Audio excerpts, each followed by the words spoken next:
Hey everybody, good morning and welcome to the first contraption video of the channel.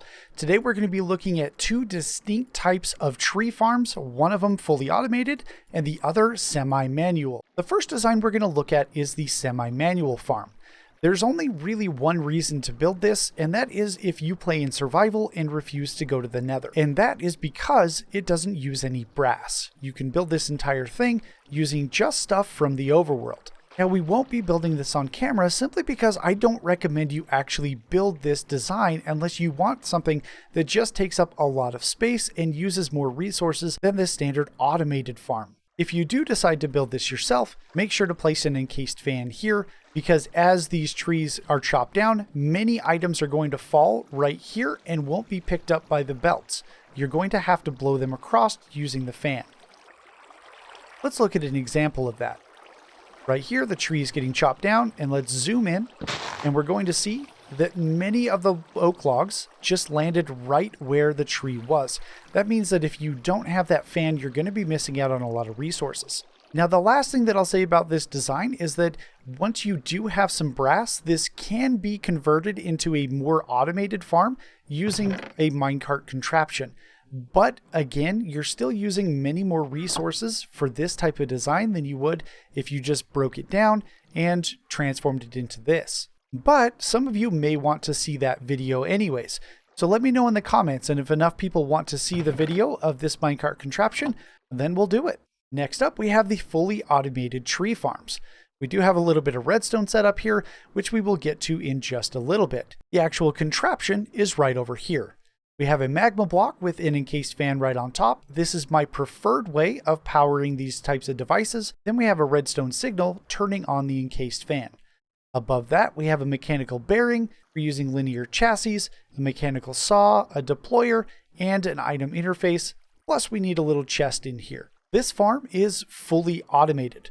What it's going to do is it's going to circle around, it's going to chop down the trees, and then it's going to plant the saplings right behind it. Normally, you wouldn't build these up on little hills like this. You would build it down on the ground like this one, but I wanted to give this cross section to make it a little easier to see what was actually going on.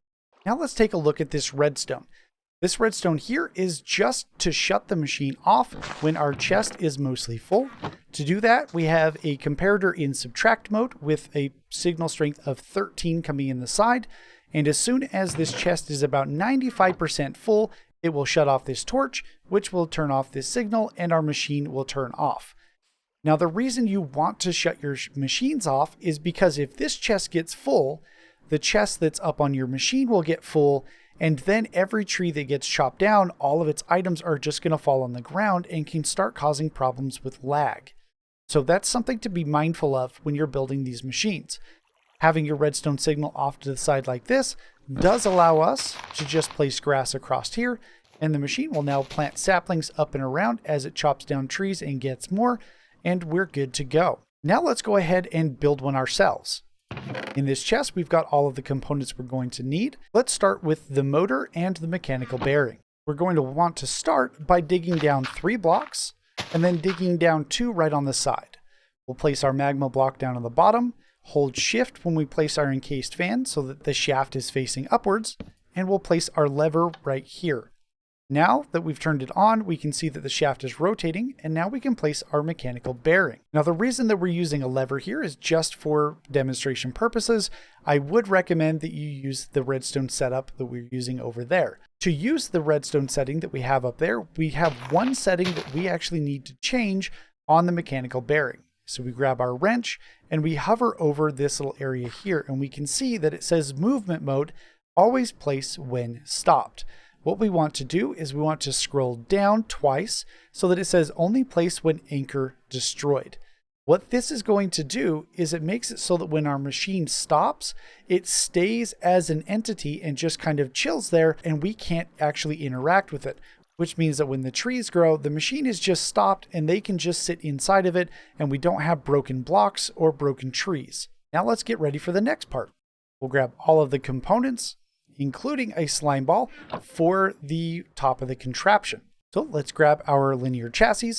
We're going to place them 3 up and 2 over. We're also going to grab the slime ball.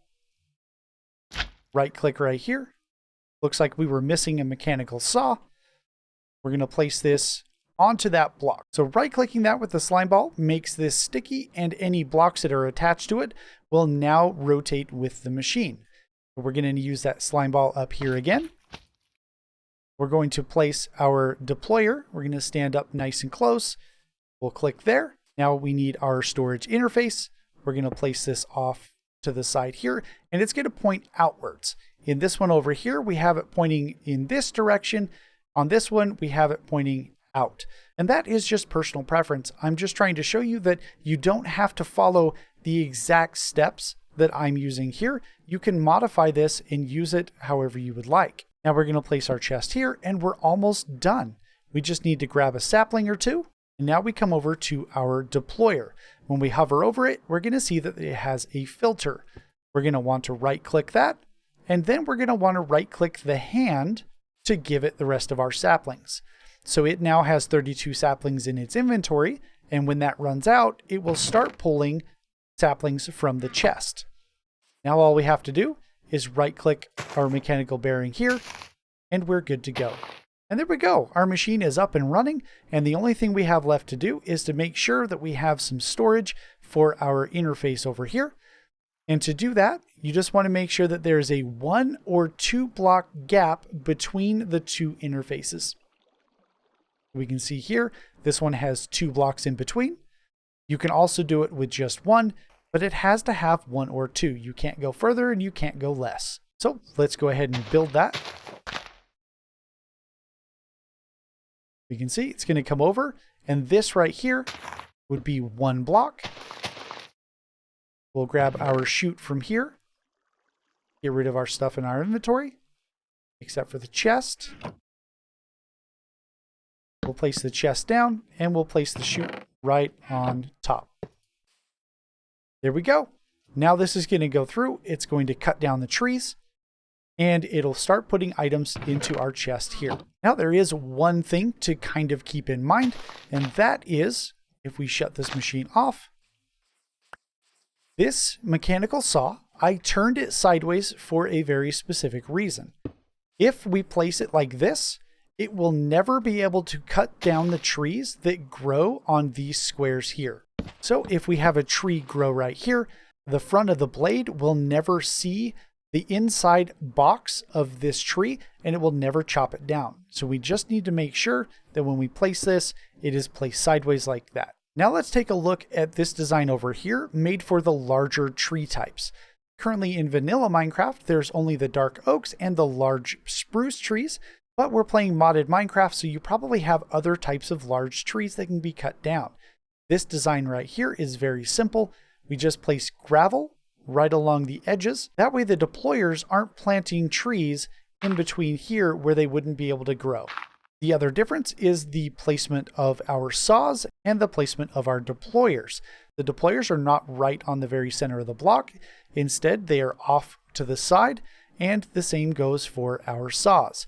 And in this one, we don't have a saw that's rotated sideways like in the previous design, and that is because we need it facing this way to catch the edges of all of these trees. All right, everybody, thank you so much for watching. Looks like we're done for today.